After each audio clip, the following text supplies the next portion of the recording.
I said no to celebrating my girlfriend's half-birthday. Hey, Reddit. Never thought I'd end up here spilling my story. But the last few weeks have me questioning whether I'm losing my mind or if my girlfriend and I are living in two different worlds. For anonymity, I'll call her Emma. We've been together for almost 3 years. I'm 32, she's 30. I'm a data analyst, rational, organized, maybe too practical at times. Emma's the complete opposite, creative, impulsive, overflowing with emotions. She's the kind of person who can turn a random Wednesday into a full-blown celebration. Her place is always decked out for any occasion: Christmas, Valentine's Day, Halloween, even National Apple Pie Day. When we first started dating, I found it charming. Her energy was infectious. I'd never been with someone who could find meaning in the little things. For me, used to measuring life in tasks and deadlines, her world was a breath of fresh air. I remember our first date. She showed up 15 minutes late, holding a bouquet of wildflowers she'd picked on the way because, in her words, I didn't want to come empty-handed. I thought it was cute, if a bit quirky. That's Emma, sweet and eccentric in one package. Everyone said we were the perfect couple, the calm, logical guy and the vibrant, emotional girl. You balance each other out, they'd say, and for the first year it really felt that way. We traveled, cooked together, argued over TV shows. She'd leave notes in my briefcase or throw parties just because life's too short to wait for weekends. But over time, I noticed something. For Emma, celebrations weren't just about joy. They were a necessity. It wasn't just fun. It was proof that she was loved, valued, noticed. If I forgot to bring flowers after a rough week, she'd sulk for hours. If I said, let's skip the restaurant, I'm exhausted, she'd reply, fine. But that fine was never genuine. It was always followed by days of silence and distance. I told myself it was no big deal. Everyone has quirks, right? Then came the half-birthday. I remember the moment clearly. It was 6 months after her actual birthday. We were on the couch watching a movie, and out of nowhere, she said, "You know my half-birthday's coming up, right?" I laughed, thinking she was joking. "Your what?" I asked. "My half-birthday," she said with a smile. "It's exactly 6 months after my real one. My mom used to bake me cupcakes, and it became my tradition." I'm not against traditions, but honestly, I thought she was messing with me, so I played along. "Oh, so I need to get another gift to survive this." She giggled, or so I thought, but as it turned out, she wasn't joking at all. A week before the date, she started dropping hints, subtle but impossible to miss. "Remember those amazing cupcakes from that bakery on the corner? I saw this bracelet in a shop, so delicate, totally my style." And then, no one has ever celebrated my half-birthday. Guess it's not important to everyone. I brushed it off. I had deadlines at work, my sister had just gotten out of the hospital, and honestly, I didn't think adults seriously celebrated such things. The day came, September 15. I didn't plan anything. No dinner, no flowers. We just ordered burgers and watched Netflix like usual. That evening, she didn't say a word, not one. The next morning, she was quiet. Too quiet, I asked. "Everything okay?" "Yeah," she said, but her tone screamed otherwise. By evening, I couldn't take the tension. "What's going on, Emma?" And then she said something that, at the time, sounded like nonsense. "It hurts that you don't care about what's important to me." I blinked. "Emma, it's a half-birthday. I didn't know adults celebrated that." She crossed her arms. "You did want to know. That's the problem." That line stuck with me because it wasn't about cupcakes or balloons. It was about meaning. To her, my inaction wasn't about the date, it was rejection. To me, it was logic. You don't celebrate every little occasion. That night, we slept apart for the first time. In the days that followed, she withdrew more. I tried talking, but everything I said felt wrong. She'd sigh, roll her eyes, or give one-word answers. Finally, I said, "Emma, I'm sorry I didn't take your half-birthday seriously. I didn't mean to hurt you." And she replied, "You always apologize after. Never before. You never think about how I might feel." That cut deep, because part of me wondered, was she right? Was I emotionally lazy, or was she asking too much? I didn't know anymore. Then she posted a joking story on social media, a photo of a cupcake with the caption, "When your boyfriend forgets your half-birthday, but you treat yourself anyway, nail broken." My stomach dropped. Her friends started sending her hearts, supportive messages. I became the bad guy in a story I didn't even know I was part of. That night, I lay awake staring at the ceiling, feeling exhausted from navigating emotional minefields. Every holiday, every date, every small occasion, it was a test. and no matter how hard I tried, I always failed. I didn't want to stop loving her, but I started feeling less like her partner and more like a resume constantly being evaluated. And then it hit me. This fight over a half-birthday wasn't about the date. It was about how differently we understood love. For me, love was stability, being there, helping, listening. For her, it was demonstration, surprises, symbols, visible care. And the worst part, neither of us was wrong. We were just incompatible in ways we hadn't faced before. That was the beginning of the end. The half-birthday fight opened doors we couldn't close. Because when a small misunderstanding becomes a symbol of you don't care, it's no longer about cupcakes. After the fight, I thought things would settle. They didn't. Silence became our language, heavier than any argument. At first, I tried to ignore it, thought Emma just needed time, but days passed and the house felt cold. She'd walk past me like a ghost. No good morning, no how was work. When she finally spoke, her tone was detached, polite, the kind of politeness that feels like punishment. One day, I came home early, hoping to fix things. Got her favorite takeout, dimmed the lights, put on her favorite show. She sat through dinner silently, scrolling her phone. Then, out of nowhere, she said, "Funny, my friend Sarah's boyfriend made her a cake for her half-birthday, even got her flowers." I froze. There it was, the comparison game again. I said gently, "That's sweet of him. Guess he's into that kind of thing." She didn't even look up. "Yeah, it must be nice to feel special sometimes." That line hit like an arrow. I wanted to argue, to say I did make her special, just not the way she expected, not for social media. But I knew any defense would sound like an excuse. I stayed quiet, and that silence was my mistake. The next weekend, we went to a friend's dinner party. Just food and drinks, nothing fancy. But halfway through, Sarah, the cake-baking boyfriend's girlfriend, laughed and said, "So, Emma, did you end up celebrating your half-birthday or what?" I swear the blood drained from my face. Emma gave a tight smile. "Nope, guess adults don't do that." The table went quiet for half a second. Then everyone laughed, that awkward laugh when no one knows whose side to take. I forced a smile, but inside I was burning. At home, I asked, "Did you really have to say that in front of everyone?" She crossed her arms. "You embarrassed me first." "How?" I blinked. "By not baking a cake for a made-up holiday." Her face hardened. "See, you're mocking me again. You can't just admit it hurt me." And maybe she was right. I was teasing, but only because I felt ridiculous. To me, it wasn't about the cake or the date. It was about how she made me feel small for not meeting her idea of love. We didn't talk for 2 days after that. Emma started staying over at her friend's place more often. "Girls' nights," she said. At home, she'd be glued to her phone, scrolling, posting, liking. One evening, while she was in the shower, her phone pinged on the table. I wasn't snooping, but the notification stayed on long enough for me to read. "Sarah, seriously, he didn't even get a cupcake." I dump him, honestly grinning face with sweat. My chest tightened, not from jealousy, from humiliation. This wasn't a private fight anymore. It was content. And then it hit me. Emma didn't just want an apology. She wanted an audience.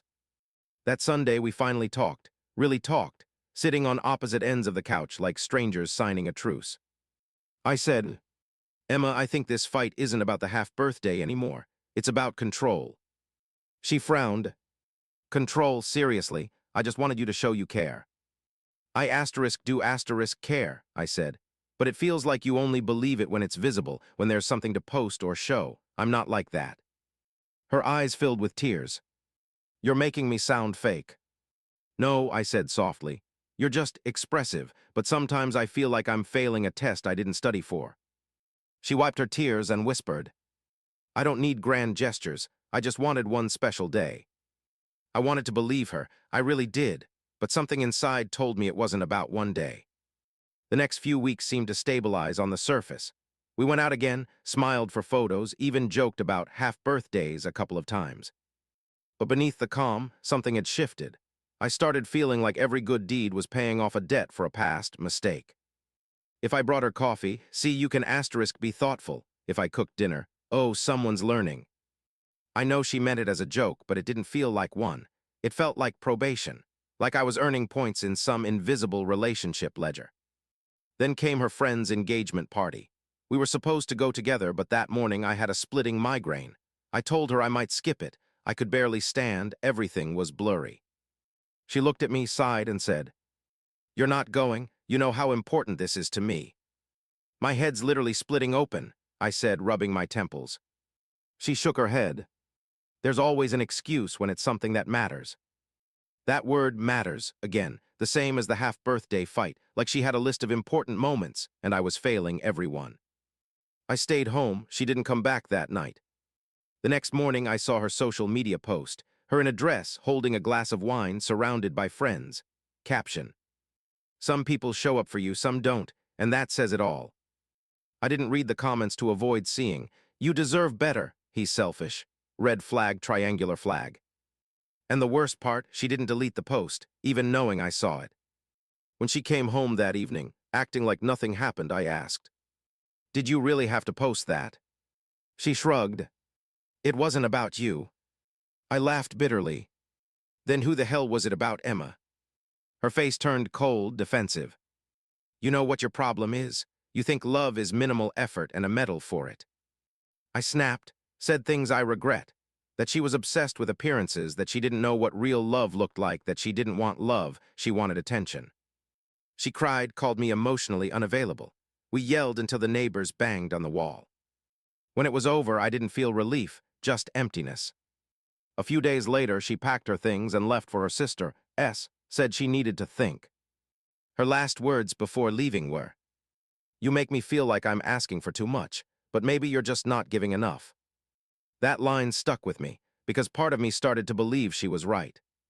I replayed everything, every missed gesture, every forgotten flower, every let's do it later.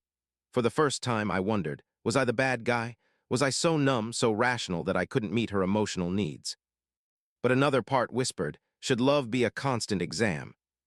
When you're in a relationship long enough, you start keeping a mental tally, what you gave, what you got. But love shouldn't be math. With Emma, everything felt like a transaction. Every I love you came with an invisible prove it. I started seeing the pattern, how she turned every small disappointment into proof of neglect, and how I, trying to avoid conflict, kept apologizing for being myself. A friend who'd been through a rough breakup told me, love isn't a performance, it's meant to be lived. And I realized I'd been performing, smiling when I didn't want to, saying you're right to avoid a fight, tiptoeing to not trigger another explosion over something trivial. And I was tired. A week later, Emma texted, "Can we talk?" We met at a cafe. She looked exhausted, puffy eyes, hair pulled back, no makeup. She said she missed me, that she overreacted, that she just wanted to feel valued. I said I missed her too, but I couldn't live in fear of failing another emotional test. She looked hurt, then gave a sad smile. "So that's it, you're giving up because I feel too much." I didn't know what to say, because maybe she was right in her own way. Maybe she did feel too much. But feelings without boundaries aren't love, they're control disguised as devotion. We left the cafe without resolving anything, just a long, confused hug. That's when I realized our relationship didn't fall apart because of a missed celebration. It fell apart because we spoke different emotional languages, and neither of us knew how to translate. I'll tell you later how it reached its breaking point, when Emma took our private conflict to the internet, and strangers' opinions changed everything. You know that weird, sinking feeling when you realize your life has quietly become entertainment for others? That's what I felt when I opened a website one morning and saw my relationship there. It started on a random Thursday. I was at work buried in data when my phone buzzed. A message from a friend. "Dude, is this about you?" He sent a link to an online post, a relationship forum trending at the top. The title: "My boyfriend, 32M, refused to celebrate my half-birthday and I feel unloved. Am I overreacting?" My stomach dropped, I clicked, and there it was, every detail of our private fight laid out for millions to judge. She wrote about how I mocked her desire to celebrate something sentimental, how I made her feel foolish for caring, how I laughed at her childhood tradition. She left out how she compared me to her friend's boyfriend in front of everyone, or how she turned it into public pity on social media. But the tone was perfect, victimized, relatable. It read like a script. "He says he loves me, but sometimes it feels like he doesn't see me. Am I asking for too much?" The comments exploded. Thousands of people rushed to assure her she wasn't crazy, that I was emotionally unavailable, narcissistic, dismissive. One highly upvoted comment read, "Girl, dump him. You deserve a guy who celebrates you, not one who makes you feel small for having emotions." I sat at my desk, staring at the screen, feeling nothing. Part of me wanted to scream that they were wrong, that they didn't know the full story. But another part whispered, they don't need to, she'd already won. That evening at home, Emma was on the couch, scrolling her phone. I stopped in the doorway and said quietly, I saw your post. She froze, slowly put her phone down. Oh, she said, I didn't think you'd find it. You wrote about me to strangers? I asked. Her voice trembled slightly. I didn't use your name, I just needed advice. I laughed, not happily, exhaustedly. Advice? You turned our fight into content, Emma. People are calling me an abuser. She flinched. I didn't say you were an abuser. No, I said, but you didn't stop the people who did. She looked down. I just felt alone. That line cut because it was true. She felt alone. But so did I. The difference was I didn't tell the entire internet about it. The next few days I couldn't stop checking the post. Thousands of comments, shares, screenshots. It even got picked up by internet drama channels. Her words narrated over sad music, comments flashing like bullets. Guys like that don't change. Emotional neglect is abuse. Half birthday today, full on ignoring tomorrow. Each comment chipped away at me, not because I believed them, but because she did nothing to stop it. One day I read a comment. If your boyfriend won't celebrate your half birthday, he'll forget your anniversary too. Someone replied, bet he's one of those I don't believe in Valentine's Day guys, red flag. All I could think was, how did we get here? How did a silly fight over a tradition become an international case study on emotional cruelty? 3 nights later, I came home late. Emma was on the couch, scrolling again. I sat across from her silently. After a few minutes, she said, You're mad. I'm disappointed, I replied. She frowned. I told you I needed advice. You're acting like I posted your name. It's not about the name, I said quietly. It's about trust. You broke it. She crossed her arms. You broke mine first, when you brushed off something that mattered to me. I stood, started pacing. So this is revenge. Her voice cracked. No, it's so I'd finally be heard. You don't listen, but thousands of people did. And that's when I realized she didn't see it as betrayal, she saw it as validation. The weirdest thing happened a week later. We were barely talking, but one morning she walked into the kitchen, smiling like nothing was wrong. I was thinking, she said cheerfully, maybe we could do something big for your birthday next month, make it fun like old times.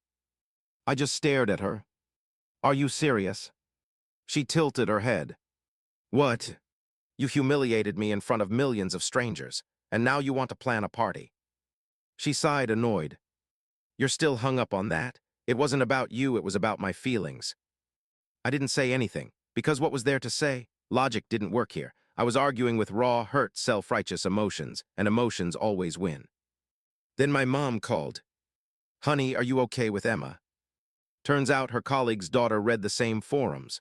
She recognized the details, my job, our city, the half-birthday story, and put 2 and 2 together. I had to assure my mom I wasn't an emotional abuser, just dating someone who shared too much online. That's when the humiliation turned into something bigger, resentment. Not just toward Emma, but toward myself, for staying, for letting this happen. Eventually, Emma deleted the post, or the moderators did, I don't know. One night she said quietly, I deleted it, happy. Is that supposed to be an apology? I asked. She stared at me for a long time, then said, You'll never understand what it's like to feel unheard. And she left. That night I opened a blank forum tab, hovered over the Create Post button. For the first time I wanted to tell my side, to show I wasn't a heartless monster. But I didn't, because I knew it would only make things worse. 2 sides shouting into the void, hoping strangers would give them peace. Still, I reread her comments. One buried deep in the thread stood out. Sounds like your boyfriend just shows love differently. Maybe it's not about who's right, but about compatibility. That comment had only 20 upvotes, but it hit harder than the top voted attacks, because that person got it. After that, we stayed together, technically, but something vital died. We coexisted, 2 people sharing space, avoiding eye contact, sidestepping the ghosts of a viral public fight. Every time she smiled at her phone, I felt a little sick. When she said, It's just my friends, I wondered if it was the forum. And she started using phrases from the comments. You need to work on your emotional availability. You make me doubt myself when you say it's not important. That's emotional neglect, you know. It was like the person I loved was slowly being rewritten by strangers' words. Over time, their words started seeping into me. Maybe I was emotionally unavailable. Maybe I was cold or broken in ways I couldn't see. When you read the same accusation enough times, it stops being an opinion. It becomes truth. I started questioning everything I said. Every pause, every sigh, every silence. Was I being harsh or just tired, distant or just quiet? It's terrifying when you stop trusting your own perception, because then you start to disappear. The real breaking point came months later, ironically, on her actual birthday. I planned a small surprise, invited a couple of friends, booked her favorite restaurant, bought a ring D once pointed out in a shop window. Everything went perfectly until someone made a toast. One of her friends raised a glass and said, "To Emma, the girl who finally taught her boyfriend how to celebrate properly." Everyone laughed, she did too. I smiled on the outside, inside something broke. I realized, no matter what I did, I'd always be the guy who didn't celebrate her half-birthday. That was my label now. My role, the villain in her story, redeemed but not forgiven. That night after everyone left, she hugged me tightly and whispered, "See, you can be amazing when you want to." And instead of warmth, I just felt tired. 2 weeks later, I moved out. No yelling, no drama, just quietly. I said I needed space, and for the first time, she didn't argue. She just said softly, "I hope you find someone who doesn't make love feel like a burden." And I walked out the door, knowing she'd probably post about it online tomorrow. Sometimes I wonder what's worse, being hated by strangers for things I didn't do, or being conditionally loved by someone who never truly saw me. Either way, I lost myself somewhere between internet comments and her half-birthday cupcakes. It all started when I thought I could finally breathe. After moving out, I kept my distance. No contact for weeks, no calls, no texts, just silence. I thought it would give me clarity, a chance to rebuild myself. I was wrong. One evening, a friend texted, "Dude, you seen this?" He sent a link to a video. I almost didn't click, but curiosity, that cursed fatal curiosity, won. It was Emma, in her living room, talking straight to the camera. Title: He refused to celebrate my half-birthday. Am I overreacting? I froze. She told everything. Every misstep, every missed gesture, every dismissive look sprinkled with dramatic music, shots of cupcakes and candles. She even showed screenshots of saved internet comments as proof the world was on her side. By the third minute, I had a knot in my stomach. The comments exploded, thousands. "This is emotional abuse. Can't believe guys like this still exist. Half-birthday, if he can't handle that, he'll never value you." There were even edits, clips of her speech with dramatic captions set to sad music, hundreds of thousands of views in hours. And worse, mutual friends started texting, asking if I was okay or if that internet story was true. Some messages were supportive, others accusing. "Did you really do that to her? Can't believe you made her feel like that." I couldn't defend myself, not without looking like I was making excuses, not without making it worse. For the first time in years, I felt truly powerless, not just embarrassed or annoyed, powerless. I tried talking to Emma. "Emma, this isn't right. You're putting our private life out for the world to see." Her eyes lit up with a strange energy. "It is asterisk right. I finally feel seen. You didn't see me. Millions do." And there it was. My relationship turned into a public morality play with me as the villain. Soon, people started picking sides. Colleagues quietly avoided me at lunch. Friends subtly stopped inviting me out. Her friends rallied around her. Even my family, they didn't say it, but their looks gave it away. I was that guy. I finally met her in person. "Emma, this isn't about the half-birthday anymore. You've made me a monster." "I already told you," she said calmly. "I needed the world to understand how I felt. You didn't. But this is asterisk our asterisk life, not theirs. You never tried to make me feel special, so yeah, now it's theirs." We argued until we were shouting. Strangers, opinions had sunk so deep into our relationship, I didn't know what was real anymore. I left her apartment shaking. I didn't know if it was anger or sadness, probably both multiplied by 1,000. Over the next week, the video spread like wildfire. Strangers sent messages, friend requests, DMs, even forum comments with criticism. It was surreal. I was living my life, but my story had been hijacked. Everything I did, even things I thought were caring, was filtered through her narrative. I couldn't post my side. It would make me look defensive. It would validate her story. But with every day, her narrative grew. I stopped answering calls, stopped going out. Even small things became unbearable. Checking my phone, passing her house, seeing mutual friends on social media. I lay awake at night, replaying conversations, trying to pinpoint where I truly went wrong. And honestly, sometimes I thought maybe I did mess up. I searched for mentions online, posts, videos, comments. My name wasn't used, but the details gave it away. City, job, age, her description of me. Anyone who knew me could figure it out. By day 3, I realized my private life was gone, the story had broken free, and I couldn't stop it. I tried talking to her friends. Please tell her to take the video down. It's really hurting me. Responses ranged from dismissive to accusatory. He sounds awful, don't defend him. She's allowed to feel hurt. No one listened. One evening, a notification popped up. A popular drama channel had picked up the video. Top 5 most controversial stories of the month. Her story was number 1. Her side was narrated, posts shown, comments flashing across the screen. Thousands of people were now debating a fight that happened in my living room. I stared at my reflection in the screen and didn't recognize myself. After that, I shut down completely. Dropped social media for a while, blocked numbers, changed routines. Work suffered, I couldn't focus, anxiety spiked, panic attacks became normal. All because of one stupid fight about cupcakes and a half-birthday. It wasn't about the half-birthday anymore. It was about control, boundaries, and privacy. About how quickly emotions can become weapons online. About how millions of strangers can rewrite your life, and how little you can do to stop it. In the end, I realized some battles aren't meant to be won. I could scream, post, argue, or survive. I chose survival. I moved to a new city, changed jobs, tried to build a life not judged by strangers, and slowly started to heal. But the lesson was clear. Love, privacy, and emotional boundaries aren't just personal. They're fragile, and when broken, they can become a public spectacle.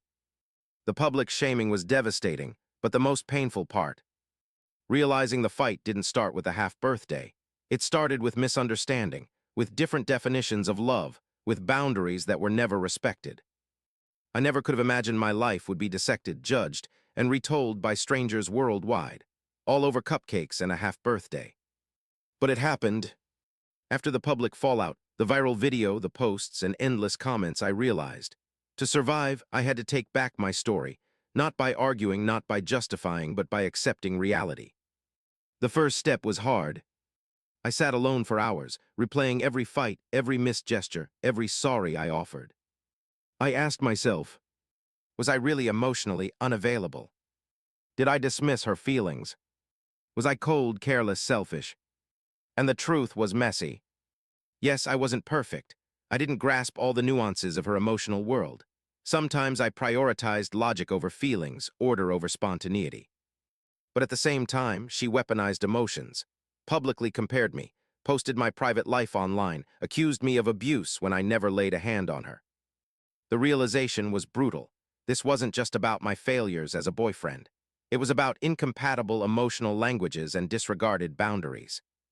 I started journaling, wrote events in chronological order. I noticed patterns. Small disagreements escalated into emotional blackmail. Private fights went public without my consent. Constant comparisons to others and ideal behavior. My own doubts grew every time I tried to defend myself.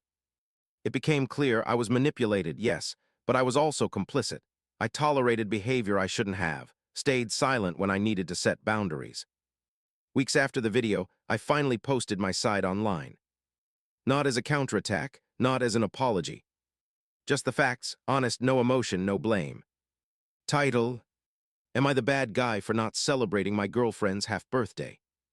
I laid out the timeline, explained my intentions, the comparisons, the public posts about private fights, the emotional pressure.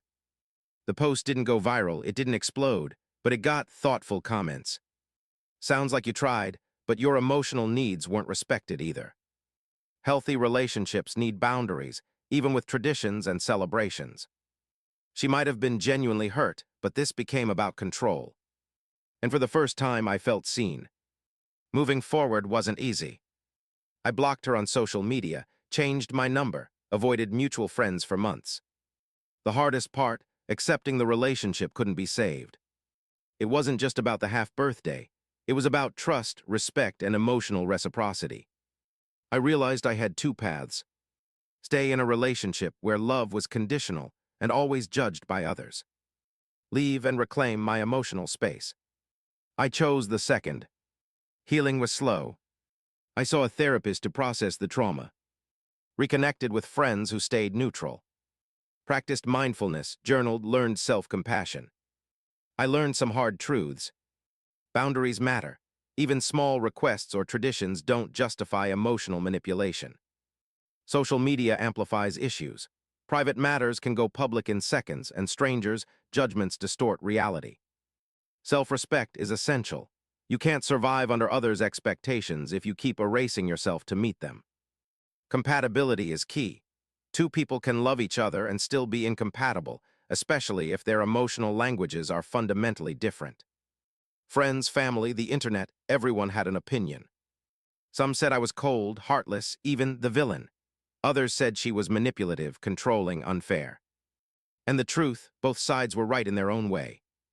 I wasn't perfect, she wasn't perfect. We just didn't fit. Sometimes love isn't enough. Sometimes walking away is right, not because someone's bad, but because the dynamic isn't viable. Months later, I moved to a new city, started a new job, even went on a couple of dates. I still think about Emma sometimes, the good moments, the laughter, her quirky charm. But I don't feel guilt anymore. I don't feel like the villain. I'm not defined by a half-birthday, a viral video, or strangers' opinions. I learned to live on my terms, respecting others, and that was the biggest lesson. If there's one takeaway from all this chaos, it's this. Love is complex, boundaries are sacred, social media can distort reality. And sometimes the hardest act of love, for yourself and the other, is knowing when to let go. I'll always remember the half-birthday, but now it's a lesson, not a weapon. I walked away with dignity, with self-respect, and finally with peace. Internet, I'll never forget this whirlwind, the laughter, the fights, the social media storm. But here's the truth. I didn't skip the half-birthday to hurt her. I skipped it because I didn't understand the weight it held in her emotional world. I learned too late that some traditions are more than cupcakes. They're symbols of care, recognition, love. But I also learned that your emotional survival can't depend on someone else's approval, especially when the whole world is watching.